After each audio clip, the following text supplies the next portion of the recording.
విజయవాడలో భవానీలు versus పోలీసులుగా scene మారింది. దానికి సంబంధించిన బ్రేకింగ్ చూస్తున్నాం. ఇదే సమయంలో భవానీలు తప్పు చేశారంటూ పోలీసులు వీడియో విడుదల చేశారు. ఇప్పుడు ఆ వీడియోలో తొలుత భవానీలే పోలీసులను కొట్టిన దృశ్యాలు ఉన్నాయి. అంతేకాదు ఇంత జరిగినా కూడా భవానీలపై తాము చేయి చేసుకోలేదని పోలీసులు చెబుతున్నారు.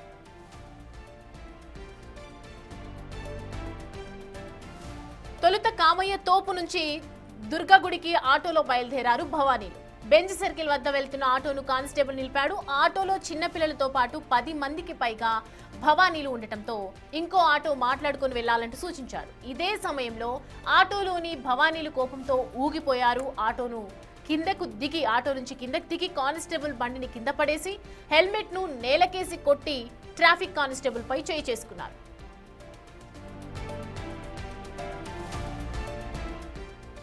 సీన్ కట్ చేస్తే స్క్రూ బ్రిడ్జ్ దగ్గరున్న పోలీసులకు సమాచారం అందించాడు కానిస్టేబుల్. జరిగిన విషయం చెప్పాడు. దాంతో అక్కడ భవానీల ఆటోను అడ్డుకున్నారు పోలీసులు. ఈ పరిణామాల నేపథ్యంలో మళ్లీ ఆగ్రహించిన భవానీలు రోడ్డుపై బైఠాయించి పోలీసులకు వ్యతిరేకంగా నినాదాలు చేశారు. ఇదే సమయంలో సహనం కోల్పోయిన ఇజ్రా అడ్డొచ్చిన పోలీసులను చితకబాదింది. ఈ దృశ్యాలు సీసీటీవీలో రికార్డయ్యాయి. ప్రస్తుతం ఈ ఘటనపై పోలీసులు కేసు నమోదు చేసే యోచనలో ఉన్నట్లు తెలుస్తోంది.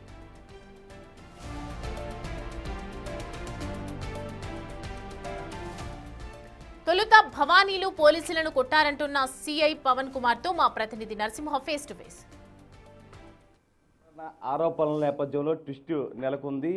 పోలీసులనే భవానీలు కొట్టినటువంటి వీడియో ప్రస్తుతం వైరల్ అవుతుంది. అయితే ఇదే విషయానికి సంబంధించి ప్రస్తుతం మనతో మాట్లాడేందుకు సిఐ పవన్ కుమార్ గారు. సో అసలు ఏమైంది సార్, కామయ్య తోపు దగ్గర నుంచి స్క్రూ బ్రిడ్జ్ వరకు అక్కడ ధర్నాకు సంబంధించి ఏం జరిగింది సార్?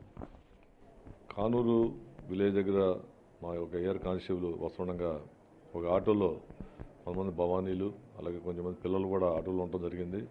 పిల్లలు కొంచెం కాళ్ళు అయ్యి బయటకు వస్తే ఈ ఎయిర్ కానిస్టేబుల్ కాళ్ళు జాగ్రత్త కొంచెం రావులు పెట్టుకోమని చెప్పేసి అతను ముందుకు వెళ్ళిపోయాడు. వెంటనే ఈ ఆటోలో ఉన్నవాళ్ళు అతను ఫాలో అయ్యి బెంచ్ దగ్గరికి వచ్చి ఇతను మోటార్ సైకిల్కి వాళ్ళ ఆటో అడ్డం పెట్టి వాళ్ళు అతను హెల్మెట్, ఆ కానిస్టేబుల్ హెల్మెట్ అలాగే అతను బండి కూడా డ్యామేజ్ చేశారు. డ్యామేజ్ చేసి స్క్రూ బ్రిడ్జ్ చెప్పి వెళ్ళిపోయారు. వాళ్ళు లోపల అక్కడ ఉన్నవాళ్ళు 112 కాల్ ఫోన్ చేస్తే వెంటనే పడమట ఈ బ్లూ కోట్స్ వాళ్ళకి ఇన్ఫామ్ చేయడం జరిగింది. వాళ్ళు ఇమీడియట్లీ ఈ పడమట బ్లూ కోట్స్ వాళ్ళు కూడా వాళ్ళని ఫాలో వెళ్ళేసరికి ఈ స్క్రూ బ్రిడ్జ్ దాటిన తర్వాత అక్కడ ఉన్న ట్రాఫిక్ సిబ్బంది వాళ్ళని ఆటోని ఆఫ్ చేయడం జరిగింది. అక్కడికి ఈ బ్లూ కోట్స్ సిబ్బంది కూడా అక్కడికి వెళ్ళేసరికి అక్కడ ఒక చిన్న పాప వీడియో తీస్తుంది. దాన్ని ఆ ఫోన్ తీసుకోవడానికి ఈ బ్లూ కోట్ కానిస్టేబుల్ ప్రయత్నం చేశాడు. వెంటనే అక్కడ ఉన్నటువంటి హిజ్రా చాలా దురుసుగా చాలా దౌర్జన్యంగా ఈ కానిస్టేబుల్ మీద కూడా దాడి చేయడం జరిగింది. దాని మీదట తగు చర్యలు తీసుకోవడం జరుగుతుంది. అంటే అందరూ భవానీమాల దీక్షలో ఉన్నారు. ఒక ఏఆర్ కానిస్టేబుల్ చెప్తూ ఉంటాడు ఏదైతే ఆటోలో ఎక్కువ మంది ఉన్నారు, పిల్లలు ఉన్నారు అని చెప్పినప్పుడు అక్కడ సంబంధించి ఏదైతే ఆటోలో మొత్తం కూడా ఆ బండికి సంబంధించిన హెల్మెట్ పగలగొట్టడం, స్క్రూ బ్రిడ్జ్ దగ్గర పోలీసుల పైనే అటు చెంపల పైన ఇష్టానుసారంగా బూతులు తిట్టడం ఇవన్నీ కూడా రికార్డ్ అయినటువంటి విషయం. అవునండి, ఇవన్నీ కూడా రికార్డ్ అయినాయి. అవునండి, కరెక్ట్, అది వాస్తవం. ఎందుకు సార్ అంతలాగా చెప్తాం, కానీ పైపచ్చి పోలీసులే మా పైన దాడి చేశారని చెప్తారు. లేదు, చూశారు కదా, అంతా కూడా హిజ్రా ఎక్కువగా అక్కడ దౌర్జన్యం చేయడం జరిగింది. దాని భావనలు కూడా ఒకళ్ళిద్దరు కొంచెం హై హ్యాండెడ్గా బిహేవ్ చేశారు. అది జరిగిన సంఘటన అంతా కూడా చూశారు, అందరూ కూడా చూశారు. అంటే పదే చెప్తున్నారు హిజ్రాకు సంబంధించి ఏదైతే ఇటువంటి దాడులకు సంబంధించి కానీ ఏదైతే దుర్భాషలాడడం తరచూ జరుగుతున్నాయి. గతంలో కూడా హెచ్చరికలు జారీ చేశారు, కానీ మరలా అదే తంతు వస్తుంది. లేదండి, పోలీసులు కూడా చాలా సమయం పాటిస్తున్నారు. ఎటువంటి అలాంటివి ఏమైనా ఉంటే కనుక పోలీసు సమయం పాటించడం వల్లనే అది మరీ ఆ ఇష్యూ పెద్ద అవ్వకుండా చాలా సింపుల్గా సాల్వ్ అవుతుంది.